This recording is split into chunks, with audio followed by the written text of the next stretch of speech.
one of the worst things that you can do for yourself in terms of wanting to better yourself is to personalize your problems.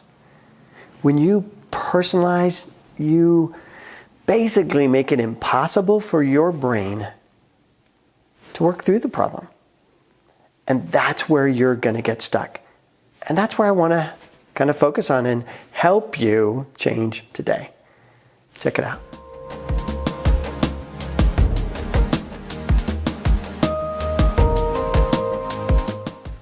Hi, I'm Brett R. Williams, your favorite shrink. Welcome back to My 5 Minds. This is where we're going to learn to do better, be better, feel better by understanding the 5 different parts of your brain, or this new neuropsychology we call systemology.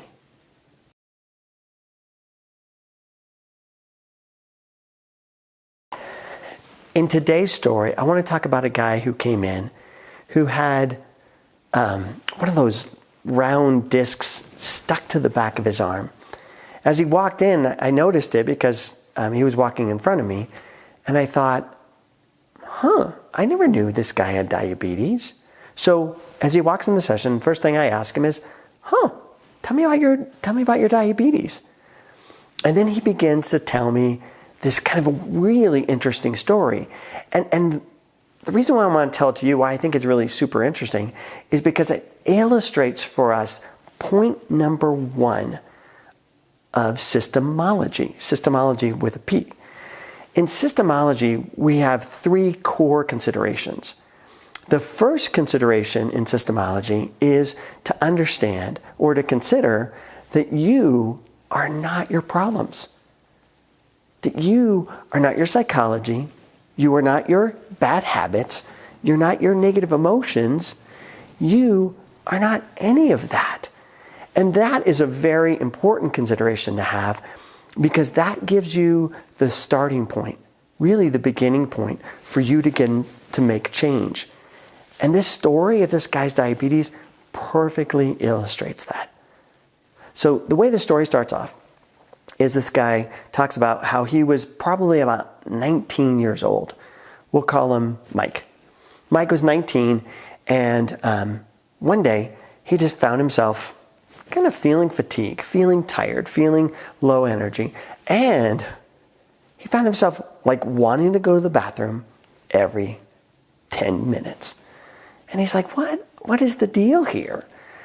So, this went on for a couple of days, and went on for a couple of weeks, and he's like, oh my gosh, this is so weird. So he decided to go in to see a doc and find out what's happening. What's the diagnosis here? And the doc kind of takes a quick history, kind of listens to what's going on, and does a really simple blood sugar test.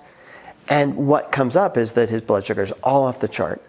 And so the doc, thinking, this guy's a 19-year-old man, he must have type 2 diabetes.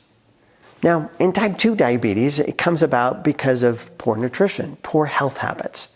And so the doc starts lecturing him a little bit. You got to eat better. You can't do a lot of sodas. It's probably not a good idea to eat some junk food. And so he starts going to this lecture about how this guy should eat, and then gives him some medications to take and sends him on his way. Well, Mike, being a young 19-year-old guy, is thinking, oh my gosh, really? My eating's that bad? My eating's that crappy? Oh man, that sucks. And he's thinking inside that his eating's kind of like normal, kind of like what every other 19-year-old guy does. But he's like, okay, I guess I can change.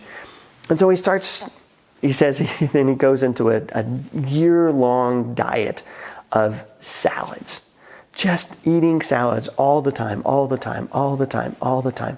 But he doesn't really do anything else. He doesn't research what diabetes is.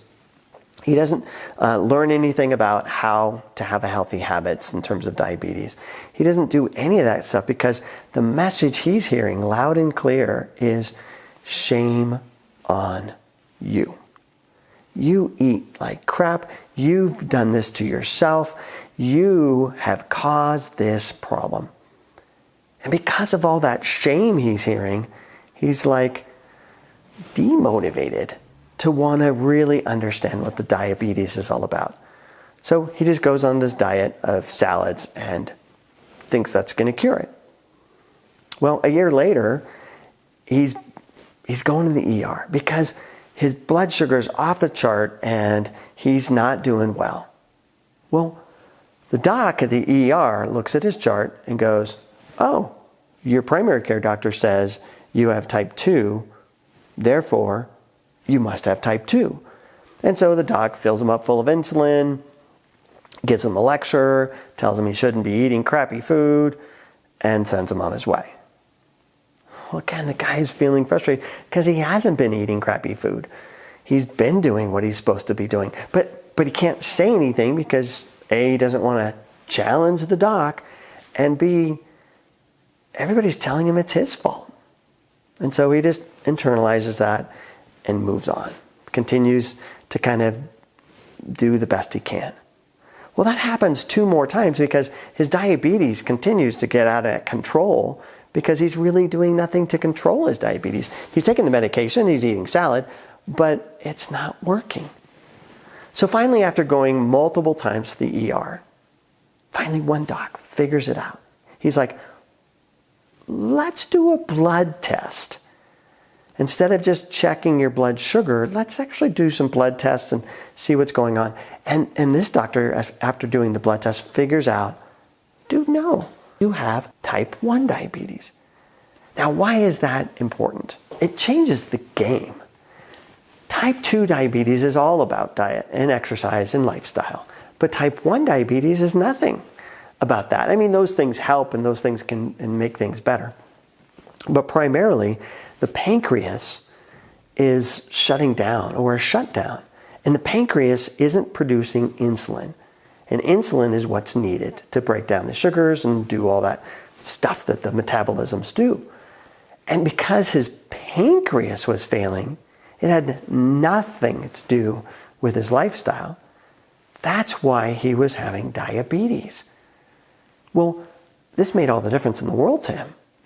Once he was told that this wasn't his fault, that he wasn't doing something wrong, he started researching, he started learning, he started understanding, he started going to classes, he started getting information and beginning to take control of his own diabetes. What was different? The difference was he stopped personalizing it. It wasn't about he was doing something wrong and he was feeling shame and he was feeling shamed by the doctors. It wasn't about him.